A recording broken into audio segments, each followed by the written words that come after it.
दोस्तों, भारत के ऊपर टैरिफ अमेरिकी लोगों के ऊपर टैक्स है। ये बातें अमेरिकी संसद में की जा रही है। इस समय बवाल मचा हुआ है अमेरिकी संसद में। पहले पीएम मोदी और पुतिन की तस्वीर दिखाकर ट्रंप के ऊपर अमेरिकी संसद में हमला किया गया कि ट्रंप की वजह से अमेरिका भारत से दूर चला गया। वहीं अब 3 सांसदों ने भारत के ऊपर से टैरिफ हटाने के लिए अमेरिकी संसद में प्रस्ताव पेश कर दिया है। इतना ही नहीं, अमेरिकी लोगों के द्वारा भी इस समय ट्रंप के टैरिफ पॉलिसी के खिलाफ प्रदर्शन किया जा रहा है, क्योंकि एट द एंड अमेरिकी लोगों को ही महंगा सामान खरीदना पड़ रहा है। अब प्रेशर इतना ज्यादा अमेरिकी सरकार के ऊपर बन गया है कि भारत के ऊपर से 25% टैरिफ अमेरिका जल्दी हटा सकता है। आप बकायदा स्क्रीन पर सीएनबीसी का आर्टिकल देख सकते हैं। दरअसल अमेरिकी संसद के निचले सदन हाउस ऑफ रिप्रेजेंटेटिव के 3 सांसदों ने राष्ट्रपति डोनाल्ड ट्रंप द्वारा भारत पर लगाए गए भारी टैरिफ को चुनौती दी है। इन सांसदों का कहना है कि जिस राष्ट्रीय आपातकाल का हवाला देकर भारत से आने वाले सामान पर 50% तक टैक्स बढ़ाया गया, वह न केवल गलत है बल्कि अमेरिकी जनता और कारोबार दोनों को नुकसान पहुंचा रहा है। डेमोक्रेटिक पार्टी की सांसद डेबोरा रॉस, मार्क वेसी और राजा कृष्णमूर्ति ने मिलकर एक प्रस्ताव पेश किया है। इस प्रस्ताव का मकसद उस आपातकालीन घोषणा को रद्द करना है जिसके आधार पर भारत पर अतिरिक्त टैरिफ लगाए गए थे।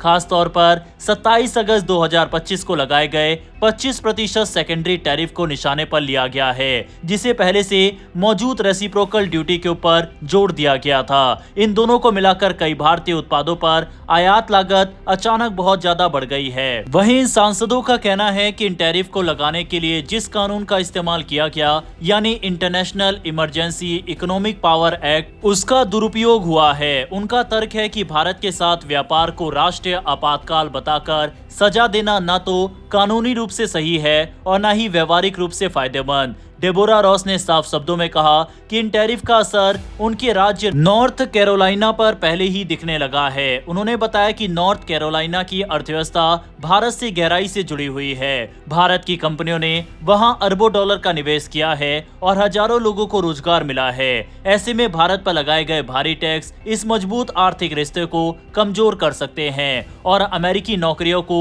खतरे में डाल सकते हैं। मार्क वेसी ने भी इसी लाइन पर बात रखी। उन्होंने कहा कि भारत सिर्फ एक व्यापारिक साझेदार नहीं बल्कि अमेरिका का अहम सांस्कृतिक, आर्थिक और रणनीतिक दोस्त है। उनके मुताबिक ये टैरिफ असल में आम अमेरिकी परिवारों पर टैक्स जैसा है जो पहले ही महंगाई से परेशान है। उन्होंने खास तौर पर नॉर्थ टेक्सास के लोगों का जिक्र करते हुए कहा कि रोजमर्रा की चीजों की कीमतें बढ़ने से आम जनता की मुश्किलें और बढ़ गई है। राजा कृष्णमूर्ति ने इन टैरिफ को सप्लाई चेन और अमेरिकी वर्कर्स के लिए नुकसानदेह बताया।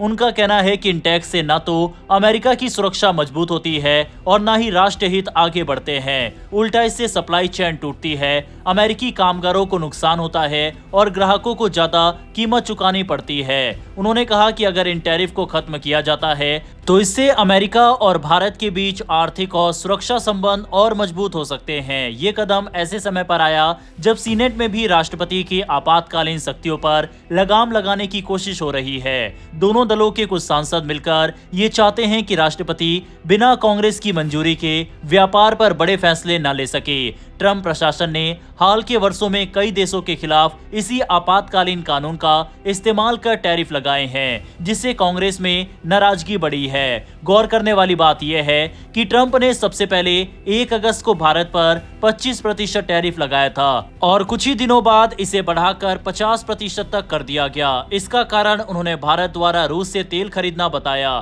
ट्रंप का कहना था कि इससे यूक्रेन युद्ध में रूस को आर्थिक मदद मिलती है, इसीलिए भारत पर दबाव बनाना जरूरी है। हालांकि पीएम मोदी और राष्ट्रपति ट्रंप के बीच फोन पर बातचीत हुई। पीएम मोदी ने सोशल मीडिया पोस्ट पर बताया कि दोनों नेताओं ने रणनीतिक साझेदारी की प्रगति की समीक्षा की और व्यापार, तकनीक, ऊर्जा, रक्षा और सुरक्षा जैसे क्षेत्रों में सहयोग तेज करने पर सहमति जताई। भले ही इस बातचीत में व्यापार समझौते की स्थिति को लेकर कोई आधिकारिक बयान नहीं आया, लेकिन इसे एक सकारात्मक संकेत के तौर पर देखा गया। नीति विशेषज्ञों का मानना है कि इस बातचीत से शुरुआती व्यापार समझौते की उम्मीद जरूर बढ़ी है। एक अमेरिकी ट्रेड अधिकारी ने यह भी कहा है कि भारत की तरफ से दिया गया प्रस्ताव अब तक का सबसे बेहतर ऑफर है। इससे ये संकेत मिलता है कि दोनों देशों के बीच किसी समझौते की संभावना बन रही है। इसके अलावा रशिया से तेल खरीदने पर 25% का जो अतिरिक्त टैरिफ अमेरिका ने लगा रखा है उसको जल्दी हटाया जाएगा। हालांकि रास्ता अभी भी आसान नहीं है। कृषि क्षेत्र सबसे बड़ा विवाद का मुद्दा बना हुआ है। अमेरिका चाहता है कि भारत डेयरी, मांस और पोल्ट्री उत्पादों के लिए उसकी हेल्थ सर्टिफिकेशन को माने। भारत के लिए ये मुद्दा बेहद संवेदनशील है, खासकर डेयरी सेक्टर में, क्योंकि वहाँ पशुओं के चारे और धार्मिक मान्यताओं से जुड़े सवाल भी है। इसके अलावा डिजिटल ट्रेड भी आगे चलकर अड़चन बन सकता है। अगर अमेरिका भारत पर यह दबाव डालता है कि वह ई रिटेल प्लेटफॉर्म को मार्केट प्लेस मॉडल से हटाकर इन्वेंट्री बेस्ड मॉडल अपनाने दे, तो ये भारत की मौजूदा नीति से टकराव पैदा कर सकता है। बहरहाल दोस्तों, भारत और अमेरिका के बीच जो ये टैरिफ वॉर चल रहा है, साथ ही अमेरिकी लोगों के गुस्से के ऊपर अपनी राय कमेंट बॉक्स में लिखकर बताइएगा। फिर मिलेंगे ऐसी एक नई वीडियो के साथ। धन्यवाद। जय हिंद, जय भारत।